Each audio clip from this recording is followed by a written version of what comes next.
Des retours d'expérience, d'accidents à la maison, en voiture, au travail, ainsi que des témoignages pour vous permettre de tirer les enseignements et renforcer votre vigilance. Sauvons nos vies, le podcast de Prévence, déclencheur d'électrochoc.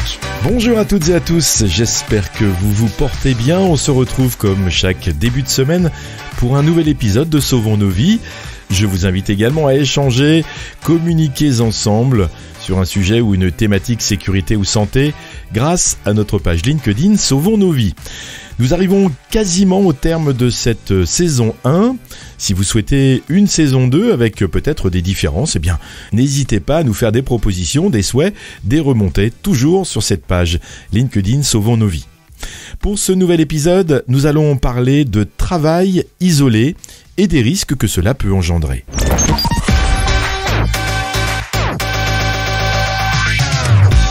Sauvons nos vies, raconté par Hugues. Je vais vous raconter une histoire qui s'est déroulée fin juillet 2016 dans la Sarthe. Nous sommes mercredi et comme chaque matin, Eric, 38 ans, part au travail de bonne heure. Il est 7h30 environ, la météo est clémente, il décide donc d'y aller en moto pour profiter et prendre l'air frais à cette heure matinale. Il part de Surfont pour se rendre à Semur-en-Vallon où il travaille. Son travail est à une petite demi-heure de son domicile, juste le temps de profiter de cette petite balade en 2 roues. 1 heure passe, 2 heures, et Eric n'est toujours pas arrivé au travail. Son employeur appelle Cécile, sa femme, et immédiatement, un vent de panique touche toute la famille. Aucun de ses collègues ne l'a croisé ce matin. Cécile prend donc rapidement son véhicule pour faire le trajet domicile-travail d'Eric et s'arrête même pour vérifier les fossés. Rien. Puis les hôpitaux. En vain. Elle finit par prévenir la gendarmerie pour lancer les recherches. 48 heures, toujours pas de nouvelles d'Eric. La famille est bien sûr au sans-coup et le procureur de la République autorise 2 jours plus tard le lancement des recherches. Nous sommes vendredi, le 3e jour de la disparition d'Eric, et les recherches s'avèrent vaines. Toutefois, l'enquête avance un peu car des caméras de vidéosurveillance prouvent et montrent qu'Eric est bien passé au Breil sur Mérise le matin de sa disparition, route qu'il emprunte pour se rendre au travail. La famille décide de diviser le parcours domicile-travail d'Eric en tronçons pour faire des battues à pied. Nous sommes maintenant le samedi matin, 4e jour de sa disparition. Les espoirs de Cécile de retrouver Eric en vie sont quasi impossibles. 4 jours sans boire ou se nourrir en cet été de juillet 2016 laissent vraiment peu d'espoir à la famille. Et puis, un ami d'Eric pense à récupérer le mot de passe Google d'Eric pour tenter de retrouver l'historique des positions de son téléphone, dont la batterie est bien sûr complètement vide depuis plusieurs jours. Et en se connectant sur son compte, il arrive à récupérer la dernière position où son téléphone a borné. Et celle-ci se trouve au beau milieu d'un champ entre Surfont et Semur-en-Vallon. Immédiatement, l'alerte est donnée, les secours se rendent sur les lieux et en approchant du champ en question, ils remarquent des herbes couchées sur plusieurs mètres. Ils avancent, Eric est bien là, semi-conscient, avec de multiples fractures, mais vivant. Les données Google sont plus précises que celles des opérateurs téléphoniques français et quand la gendarmerie les obtient, c'est environ à 5 km près. Les heures d'Eric étaient comptées et il peut remercier son ami d'avoir eu l'idée d'effectuer ce type de recherche. Cette histoire fait le lien avec le sujet d'aujourd'hui et les difficultés liées aux travailleurs isolés. Oui, je compare notre motard, Eric, seul sur la route avec un salarié dans une entreprise. Car c'est un sujet assez fréquent en entreprise d'avoir effectivement des travailleurs isolés. Et ce sujet n'est pas toujours simple à traiter. Le fait de travailler isolé n'est pas un risque en soi. Mais selon la Caisse nationale de l'assurance maladie, cette situation d'isolement va augmenter malgré tout la probabilité de survenance d'un accident ainsi que la gravité du dommage. Travailler seul comporte certains risques, car il peut y avoir moins de ressources immédiatement disponibles à proximité pour faire face à d'éventuels dangers ou de situations d'urgence. Le travailleur isolé s'expose à 3 différents types de risques. Le risque médical, malaise, vertige, crise d'angoisse, crise d'épilepsie, AVC, infarctus, bref, tout type de malaise ou de perte de conscience. Il y a aussi le risque physique, glissade, trébucher, avoir une chute, un problème lié aux énergies, électriques, rayonnement, chaleur, et comme ici dans notre histoire, un motard qui, tôt le matin, sur une route pas vraiment fréquentée, a un accident, sort de la route, dans des herbes hautes, et finit par être invisible de tous. Et le dernier type concerne les risques psychosociaux que l'on appelle RPS, stress, violence extrême, syndrome d'épuisement professionnel. D'ailleurs, les RPS ont été abordés récemment dans ce podcast.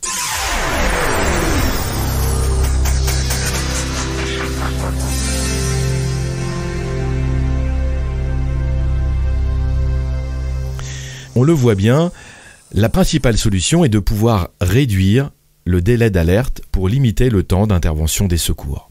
Il existe aujourd'hui diverses solutions techniques de plus en plus efficaces et pertinentes, mais certaines ne sont pas toujours pratiques et elles incitent parfois les salariés à ne pas les utiliser. Souvent, vous trouvez en entreprise des téléphones, que l'on appelle aussi PTI, qui sonnent quand la personne ne bouge plus. Vous avez aussi parfois des techniciens de maintenance qui interviennent dans des combles avec des passages exigus et parfois même dans des postures compliquées, allongées, ce qui fait aussi sonner ce téléphone et cela énerve inévitablement. Il y a aussi l'organisation du travail qui peut quand même aider à pallier à cette contrainte. Les employeurs ne doivent pas négliger ce risque et doivent par conséquent y répondre. Pour nous aider à gérer justement ces risques associés aux travailleurs isolés, l'INRS nous indique que la prévention doit comprendre à la fois des mesures organisationnelles, par exemple diminuer le nombre et la durée des interventions isolées, ne pas laisser un salarié seul à un poste dangereux, ou encore améliorer la formation, la sensibilisation et l'information du personnel concerné. Il y a aussi des mesures portant sur l'environnement direct, le poste de travail et l'équipement qui restent à définir en fonction des situations de travail afin d'en limiter les risques. C'est-à-dire, plus vous avez de risques sur un poste de travail, moins la personne doit travailler seule. Et enfin, des mesures relatives au déclenchement et à la gestion des secours, comme le traçage Google dans notre histoire. Nous sommes bien ici sur des phases de travail. Si vous avez un salarié qui fait un malaise quand il est enfermé aux toilettes, par exemple, il ne s'agit pas d'une situation de travail à proprement dit, même si ce type d'accident arrive parfois et il est souvent trop tard. Je vais vous raconter une anecdote qui m'est arrivée il y a 2 ans. Si vous suivez mon podcast, vous savez que je suis motard et un jour je me promenais sur des petites routes de campagne et à un moment j'arrive en fin de côte sur un cédé le passage voulant tourner à droite. J'anticipe mon regard sur ma gauche et ne remarque aucun véhicule à l'horizon. Pour éviter un redémarrage en côte, sachant qu'elle était quand même assez pentue, je redonne un léger coup d'accélération. Et au même moment, je tourne la tête vers la droite et je vois que 2 mètres plus loin, la route était barrée avec des barrières métalliques. Je freine par réflexe, un peu du frein avant, et comme ma vitesse était très faible, la moto cale et cela génère un à-coup qui me déséquilibre et je tombe sur le côté droit, quasiment à l'arrêt. Je me relève, redresse ma moto et m'apprête à redémarrer lorsque j'entends un bip. Je fixe mon compteur pour voir de quoi il s'agissait. Je ne vois rien et le bip continue toujours à retentir. Je cherche encore sa provenance et je finis par remarquer qu'il provient de ma montre. J'ai une montre connectée et je lis à ce moment-là sur l'écran « Vous avez fait une chute, comment allez-vous ?» Et je remarque un compte à rebours qui, sans réponse de ma part, allait alerter ma famille et les secours. Sans l'imaginer avant, car c'était la première fois que ma montre réagissait ainsi, eh bien j'avais mon propre moyen d'alerte. J'ai trouvé vraiment cette fonction très utile. Donc, si je suis les indications de l'INRS, je ne peux pas réduire la durée de l'exposition puisque sur la route, le risque routier est omniprésent. Pour la phase 2, hormis arrêter la moto, je ne peux pas changer la partie technique. J'arrive donc à la phase 3 qui permet d'alerter le plus rapidement possible l'accident ou l'incident grâce justement à ma montre connectée. Mais il y a aussi d'autres possibilités. Par exemple, faire de la moto à plusieurs, ce qui permet aux autres personnes présentes d'alerter si besoin les secours. Et vous trouvez souvent, si vous êtes motard, des motards pour faire des balades avec vous. Et c'est très bien en matière de sécurité. Pour la vie de tous les jours, c'est aussi la même chose. Et si je fais un focus là sur les personnes âgées qui vivent parfois seules chez elles, il existe des moyens d'alerte très efficaces si la personne chute ou souhaite prévenir les proches, qui ensuite décident, si nécessaire, l'appel des secours. Ce qu'il faut retenir, c'est que si vous pratiquez une activité pro ou perso dangereuse et isolée, le risque reste élevé.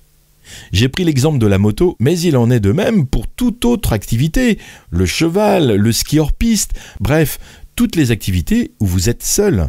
Il est vraiment indispensable et conseillé d'avoir au minimum un moyen d'alerte, et idéalement une alerte automatique. Voilà, cet épisode arrive à son terme.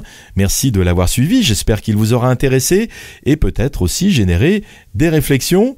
Si ce podcast vous intéresse et pour ne pas en rater un seul, abonnez-vous bien sûr en cliquant sur le bouton de vos applications. N'hésitez pas également à me faire un commentaire sympathique et constructif, ça fait toujours plaisir, via notre page LinkedIn Sauvons nos vies. Je vous souhaite une belle semaine à lundi et en attendant, sauvons nos vies.